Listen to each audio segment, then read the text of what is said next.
Oh, oh man, that's so cool.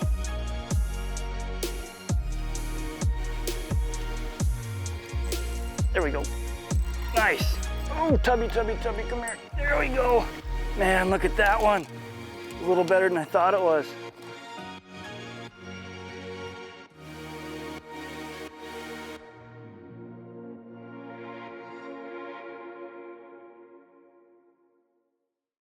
Hey guys, we're gonna do some drop shot fishing today. The bass seem to be laid off the weed lines right now a little bit, and we're specifically targeting smallmouth bass today. So we're gonna use a drop shot, like I said, and first we gotta tie up our drop shot rig. So I'll kind of walk you through the way I tie my drop shot rig.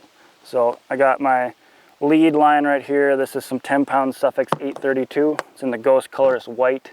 Shows up pretty good when you get a bite, so that's good for drop shot fishing. We're gonna grab some 10-pound Suffix Invisalign fluorocarbon as a leader material, and we're going to tie that to the main line with an Albright knot. So first thing you want to do, like I said, this is your main line right here, your braid, and then this is going to be your leader. So you make a little half loop in your leader line, shove the braid through the leader line loop, and then you've got all three of those tags pinched in one hand.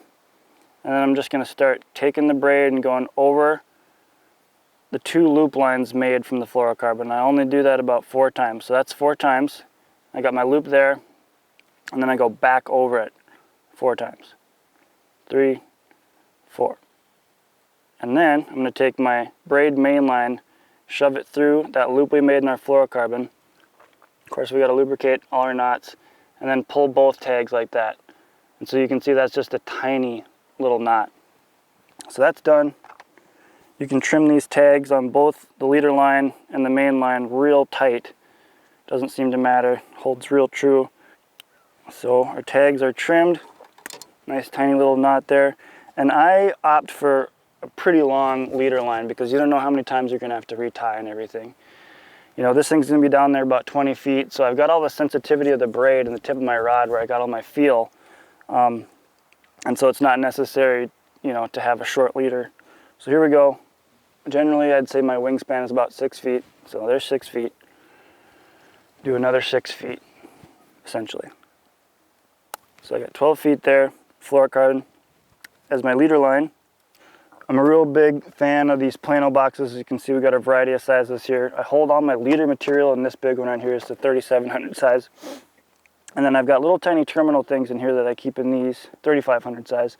And then I just got a box of finesse hooks here that I keep in the 36. These are all waterproof, like I said. It's worth spending the money and just making sure that everything is rust free.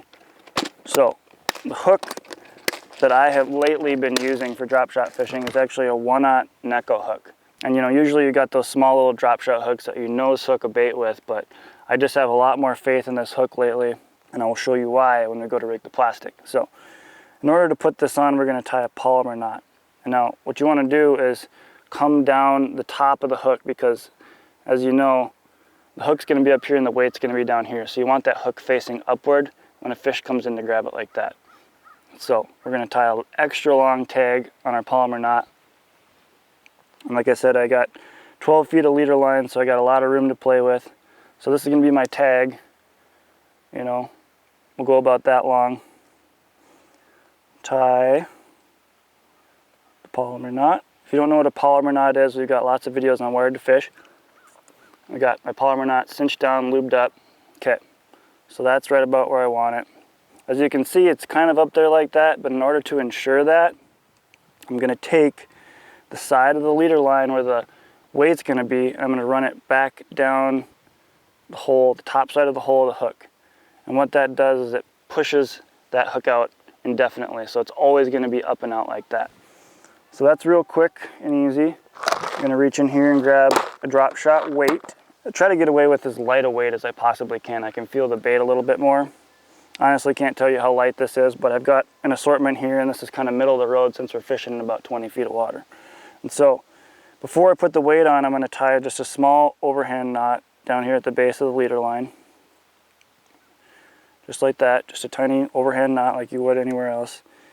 And then these weights have a little apparatus on top where you can thread line through, and then you pinch it up like that. So what I've done is I've threaded the line through this little hole, and then I pushed it up into this pinch point. And that overhand knot that I made is gonna stop it, so it's not going anywhere. But if I do need to break off, it'll break off and slip out. So I'm gonna go with a Yum warning shot today as my drop shot bait. It's a fairly decent sized little drop shot bait, but we're targeting decent sized smallmouth, so I'm not afraid of it at all. This is oxblood red, which is a good contrasting color in clear water. And I'll show you why this Neko hook is so important. Now, if you've got a little nose hook type hook, you know, you're just gonna put the nose hook on there like that. I don't like the way that sits on a Neko hook. I'm sure it'd work just fine, but in order for that bait to lay flat, I'm gonna start somewhere where the eyes would maybe be on this bait and thread it just a little bit so the bait sticks out like that. And the fish come in and grab it like that. That's just something that I've been a little more confident in lately. There we go. Nice. Just kind of sit on spot lock here. Kind of covering this whole area. It's a little bay between 2 points. It has a lot of rock on it. So the smallmouth consequently live up here. Here we go. Ooh, ooh, tubby, tubby, tubby, come here. There we go. Man, look at that one. It's a little better than I thought it was. Look at that. Oh, nasty. Look at the colors on that thing. Let me see here. That's a good smallmouth there. And let me show you, like I said, remember the way we had that hook on that bait? Every single time with the Neko hook. There we go. Just pale yellow, but that's a good chunker. I guess that's definitely what you call a brown bass. She's brown and green and yellow and all the wonderful colors that they are. Sweet, she took my bait, but that's good because I know they're eating it. Outside of this little bay, the shoreline's dotted with rocks, and that ultimately translates to where the bottom of the lake looks out here on this flat.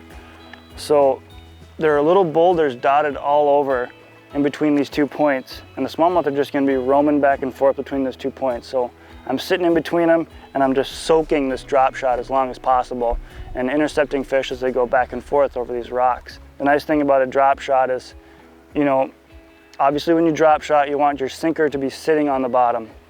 And so I'm just shaking that warning shot, a little plastic, whatever you prefer, shaking it on a slack line so it looks like a little lackadaisical dead minnow or something, you know, an easy meal for these smallmouth. And a lot of times the bigger fish, that's what they prefer. They don't want to chase stuff. So the longer you can let it soak, them get a good eye on it, the more likely they are to commit.